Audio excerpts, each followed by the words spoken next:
Thank you for joining us for this edition of the UCLA Anderson Forecast Direct. I'm Leo Feller, and today we're pleased to have with us Gregor Schubert, who recently joined the faculty of UCLA Anderson after finishing his PhD at Harvard. Gregor, thanks so much for joining us. Thank you for having me, Leo. So I wanted to talk to you about two of your research papers. The first one has to do with migration during the housing boom and bust cycles that we've had over the past several years. Can you tell us about this research paper and what you've done with it? Yeah, so the motivation for this paper is that there's large variation in house price cycles across different areas of the United States. So for instance, Las Vegas has really large up and down cycles, while Topeka, Kansas maybe does not as much. And so at the same time, there are all these news items around the role that migrants from coastal California, for example, are playing in second tier cities in the US in terms of driving booms in local housing markets. And so this paper basically tries to quantify the degree to which local house prices are driven by these spillover migrants from high house price cities that are looking for more affordable housing elsewhere and thereby sort of driving up house prices in other cities. And so we see these cascading effects where house prices go up in some cities, that drives out some migrants who look for more affordable housing elsewhere, and then drives up house prices in those destination cities in turn. And so we see sort of house prices going up in a synchronized fashion in different cities that have these migration links to one another. We've seen this a lot during the pandemic, right? So we've seen this story about housing prices going up a lot more in places like Boise, Idaho, and Fresno, California, and the Nashvilles and Austins. Is a lot of people are leaving these expensive coastal cities. Do you have a sense of how Zoom and the ability to work remotely, how this might change some of the patterns that you found so far in your research? Yes, I think Zoom. I think so to some degree. I think it's will reinforce existing patterns. So where previously people were, for example, required to live in LA or San Francisco in order to draw a tech hub salary, they're now able to take a tech hub salary while living in a much more affordable place. And so in some sense, that makes the overall package of some of the tech hubs much less attractive because now you can get the same salary with a lower housing cost somewhere else. So in some sense, it makes those housing markets then in relative terms more expensive if you compare them, for example, to more affordable living in Boise. And so as a result, in some sense, Zoom and the ability to work remotely leads to somewhat similar dynamics to just an increase in house prices in places like San Francisco. It makes those tech hubs less affordable and drives people to try to live somewhere else. And so as a result, we would actually see very similar migration patterns to what we saw before the pandemic, in that people move from expensive cities to less expensive cities. And I think actually, in terms of the patterns that we have seen during the pandemic, that does seem to play out. So people seem to continue to move between the same pairs of cities that they used to move to before the pandemic, but maybe at an accelerated pace. So in some sense, this move towards remote work accelerated this move of some workers out of these expensive places into less expensive places. But perhaps with the added wrinkle that where previously you were trying to move to a city that had some kind of industry that you could work in, now you're slightly less dependent on that because you can still retain that job in your old city. It doesn't really matter as much what the industry looks like in your new city. And so you're slightly more flexible there. And so maybe there's a slight shift in terms of where you can go to, but I don't think there's sort of major differences in terms of where people are moving. It's just the pandemic really sort of accelerated some of these shifts. So then we actually think about, in urban economics, we think about productive amenities and consumption amenities, right? So production amenity being, your city offers a good environment to, establish a tech firm. And consumption amenities we think about as being, beautiful nature, nice restaurants, right? Things that consumers will actually want to benefit from. As people are able to take their tech salaries and work in other groups of cities, do we really see, to your point, the pattern of cities that benefit from this outmigration shifting to being the ones that offer, slightly better quality of life rather than, better productivity for firms?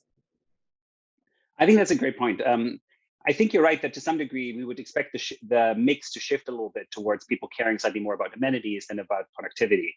To the degree that these old agglomeration benefits of having to be in the same place as the other white collar workers are no longer enforced to the same extent. It's actually surprising to me to what degree the main metropolitan areas that we would have expected to do well before the pandemic continue to do well to some degree in spite of sort of this dynamic. We still see New York City, Boston, LA attracting a lot of the young educated people and having rapidly increasing house prices. And I think part of that is actually due to the fact that these cities are not just productive hubs, but they are actually also amenity hubs to some degree. Like LA and New York City are attractive cities to live in even if they weren't also hubs for the technology sector and for finance. And so as a result, there are actually many workers who say, well, I don't have to live in San Francisco anymore. I'm not going to choose to live in Topeka, Kansas. I'm going to choose to live in New York City, but because New York continues to have that attractive amenity bundle. So in the US, it actually tends to be the case that those two tend to go together to some degree, I think. So what role do local housing policies play in some of the patterns that you see in your research, right? So if Los Angeles, for example, had more permissive housing policies and made it easier to build additional housing, how would that change some of your findings? Yeah, I think you hit on a key variable there. I think the main reason why we see these migration spillovers between cities is that when one city becomes really attractive and productive, it pulls in high income workers of the local industries that are booming. And because cities don't accommodate additional employment with enough new housing, for instance, LA has very restrictive housing policies and a lot of low density areas that just don't build enough housing.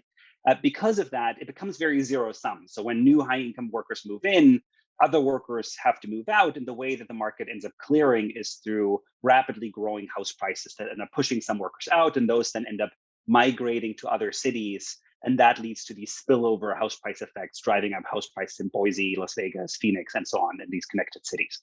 If LA, for instance, were building enough housing and actually accommodated all these inflowing workers by just putting up large multifamily buildings, for example, instead of sort of making it very hard to build anything beyond a certain level of density, then you'd actually see smaller increase in house prices. A lot of these incoming workers wouldn't displace existing residents, and you just see LA grow up in size and overall density rather than sort of having this zero-sum dynamic where some workers get replaced by others. And so I think I think if LA was more permissive, you'd see a softening of this migration effect where you wouldn't need migration in order to balance the scales and get the lower income workers from your city to find more affordable housing elsewhere. They could just find affordable housing in LA, for instance, by moving to a different neighborhood or just by building enough housing such that prices don't even go up in the first place.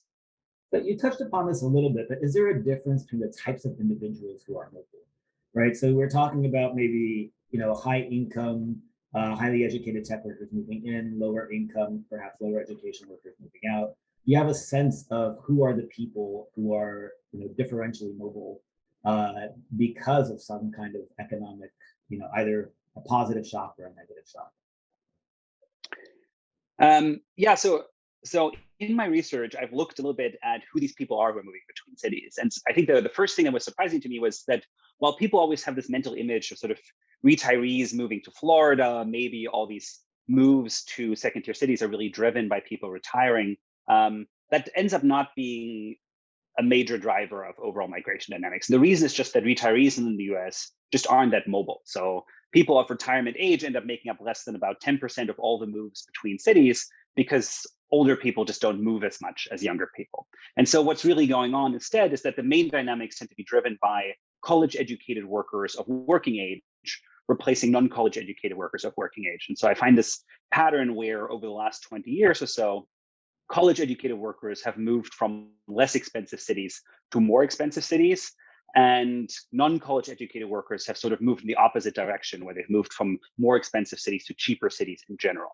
And so you see this pattern even more extremely in highly housing supply constrained cities. So the more housing supply constrained a city is, the more zero sum this dynamic becomes, where large inflows of college educated workers tend to be associated with large outflows of non-college educated workers. And so that tends to be sort of the flow patterns that are happening.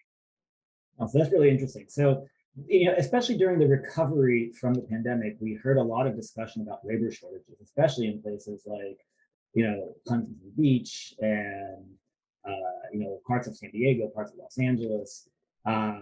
what you're suggesting is that part of the reason that we're experiencing some of these labor shortages is that these demographic migration shifts that have happened have meant that higher income workers have moved in.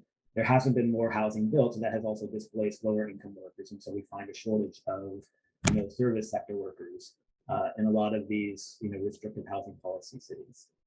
Yeah, I think that's exactly right. I think that to some degree, the shortage of lower income service sector workers is somewhat homegrown in places like LA, because in order to attract someone to, for instance, work in a restaurant, you have to compensate them not just for the usual sort of effort of working there, but you also have to pay them to be able to live in LA. And so that might mean compensating them for taking upon themselves a really long commute in order to get to their place of employment, or paying the exorbitant the rents that it would require to live anywhere close to where the main economic areas are in a city like LA. And so because we don't build enough housing, you need to compensate those lower income workers a lot more in order to attract them to service sector jobs.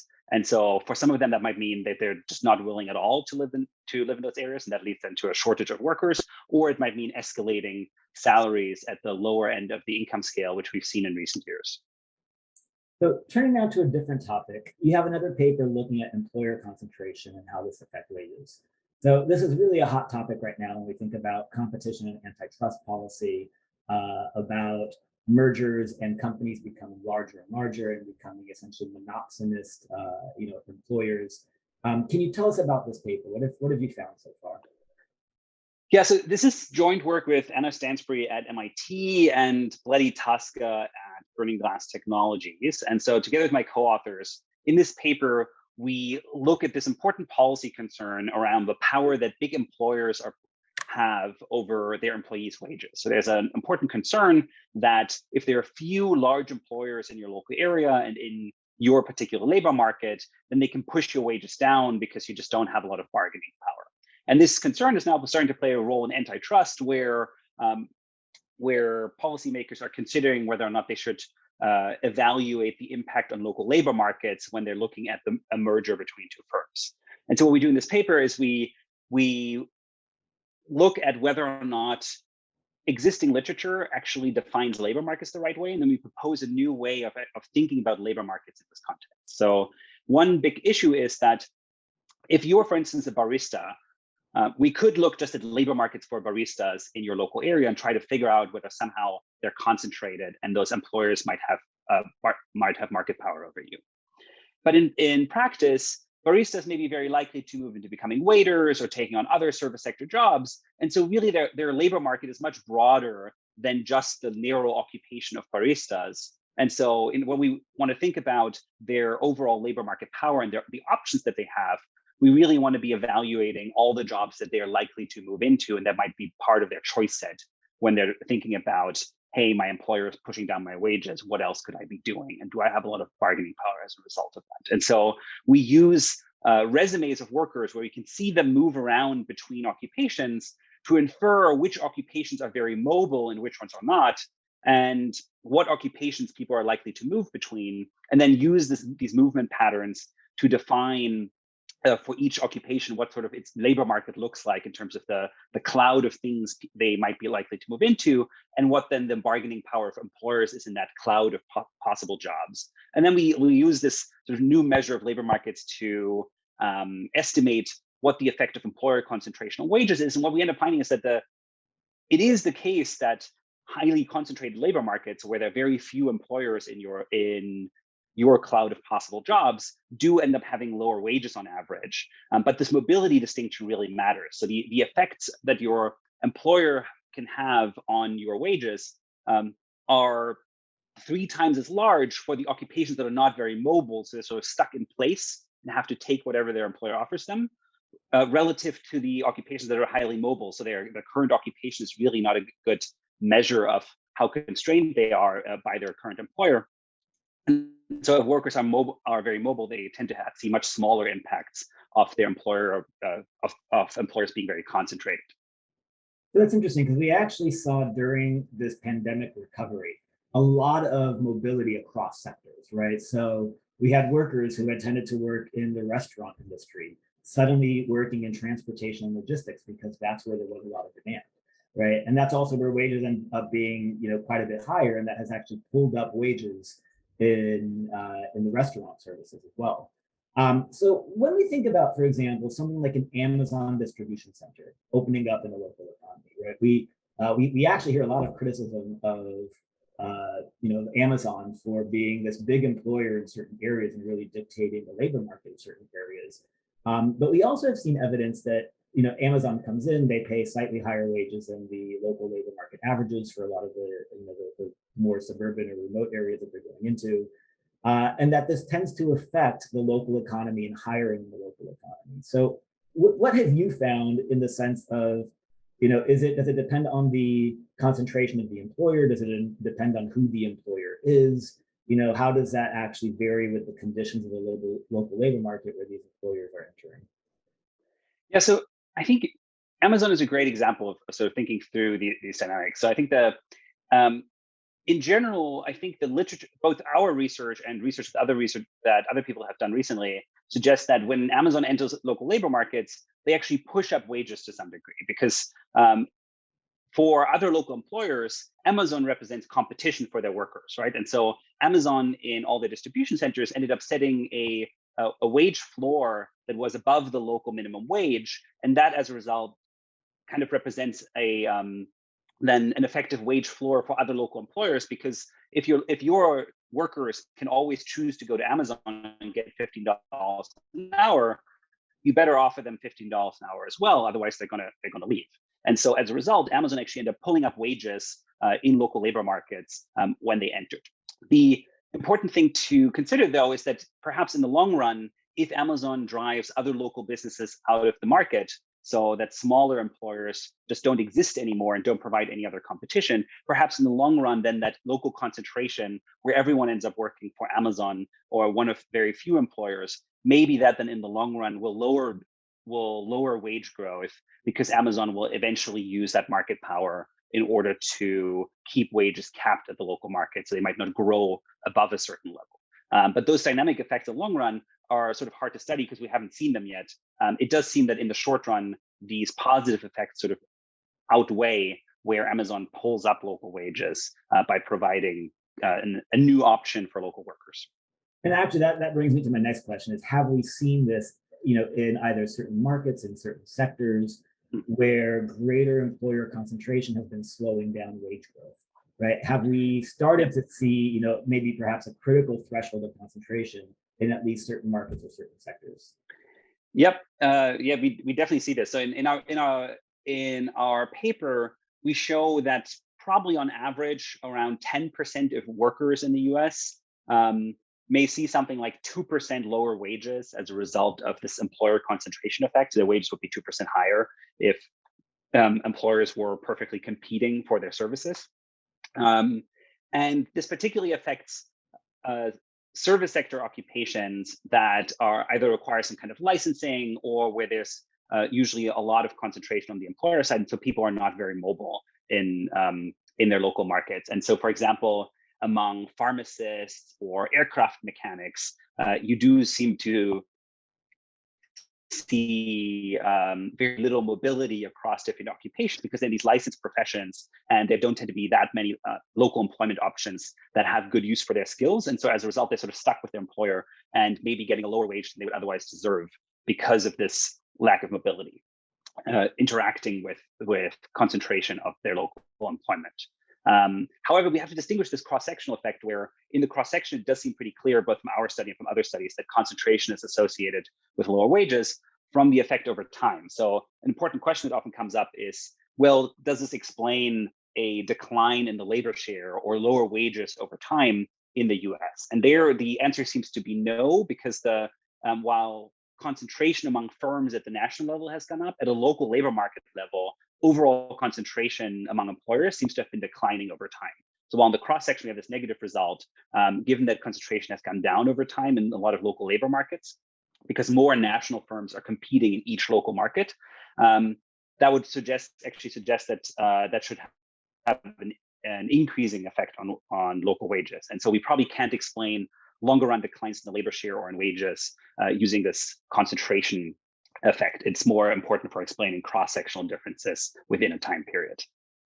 You have a sense about how consumers are affected, right? So if we have a lot more employer concentration, on the one hand, that might mean that they might be able to force wages to be a little bit lower than they would otherwise be, at least in specific sectors or specific markets. Do you have a sense on whether or not they pass this on to consumers as cost savings, or whether or not they retain this as higher profits? It's probably hard to make general statements about this. So we usually tend to think of these as sort of two separate parts of the puzzle, where firms have market power in their output markets, where they're selling their products, where they're competing with other firms on the price that they're charging, and then in input markets, for instance, for labor, where they're competing with other firms on the prices they're paying to their inputs. This could be materials as well, not just labor.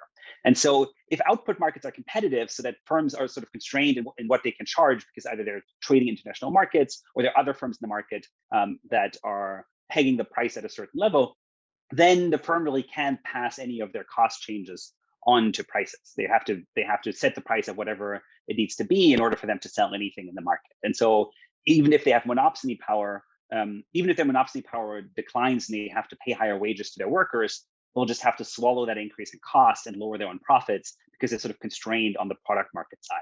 However, if firms do have some market power on the product market side, then they might be able to pass some of those higher labor costs on to higher prices, and that will usually go along with a reduction in their output. So they sort of produce less at a higher price instead of producing larger amounts at a lower price, in order to avoid having to pay so much to workers. But at the end of the day, these dynamics are actually kind of complicated. So because one firm ends up reducing its output, that may then lead to entry of other firms in the long run. And so I'd actually say this is sort of at the forefront of where the research is at right now. There's a lot of interesting research going on the interaction between market power in consumer markets and in labor markets. And I don't think we have a conclusive answer yet to what degree this matters empirically and how these two things interact, but there's definitely some interaction there if output markets are uncompetitive. Fantastic. Well, Gregor, thank you so much. Fascinating discussion. And we're thrilled to have you at UCLA, a fantastic addition to the team. So thank you very much for taking the time for doing this podcast and for some of your very insightful research. Thank you so much for having me. This is great.